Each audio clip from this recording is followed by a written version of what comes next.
हाथी और लोमड़ी की कहानी। एक समय की बात है। एक घने जंगल में कई तरह के जानवर रहते थे। उनमें एक शक्तिशाली हाथी और एक चालाक लोमड़ी भी थी। हाथी अपने विशाल शरीर और ताकत के कारण जंगल में सभी जानवरों के बीच सम्मानित था, जबकि लोमड़ी अपनी बुद्धि और चतुराई के लिए जानी जाती थी। एक दिन जंगल में एक बड़ा जलसा आयोजित हुआ, जहां सभी जानवर एकत्रित हुए। वहां यह फैसला लिया जाना था कि जंगल का राजा किसे बनाया जाए।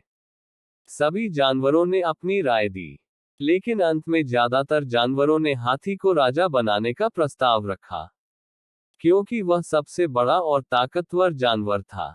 लोमड़ी को यह पसंद नहीं आया।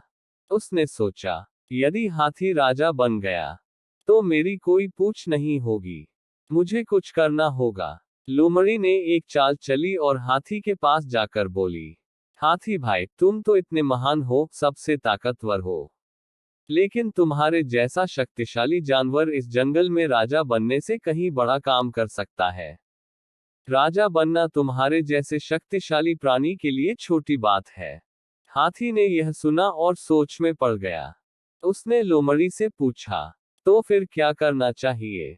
लोमड़ी ने चालाकी से कहा, तुम जंगल से बाहर जाकर दूसरे जंगलों पर विजय प्राप्त कर सकते हो। तुम्हें राजा की बजाय सम्राट बनना चाहिए। हाथी को यह विचार पसंद आया और उसने सोचा कि लोमड़ी सही कह रही है।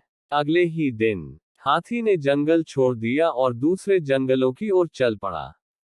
वह कई दिनों तक चलता रहा, लेकिन हर जंगल में उसे सिर्फ कठिनाइयों और परेशानियों का सामना करना पड़ा। जहां भी वह जाता, वहां के जानवर उससे डर जाते और उसे कुछ भी खाने को नहीं मिलता।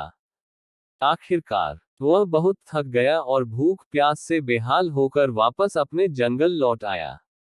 जब वह अपने जंगल पहुंचा, तो देखा कि वहां का राजा अब कोई और बन चुका था। लोमड़ी ने अपनी चालाकी से सारे जानवरों को अपने पक्ष में कर लिया था और खुद को जंगल का राजा बना लिया था। हाथी को अब अपनी गलती का एहसास हुआ। उसने सोचा, मैंने लोमड़ी की चालाक बातों में आकर अपना ही नुकसान किया। अगर मैंने अपने जंगल में ही रहकर सबका ध्यान रखा होता, तो आज मैं राजा होता।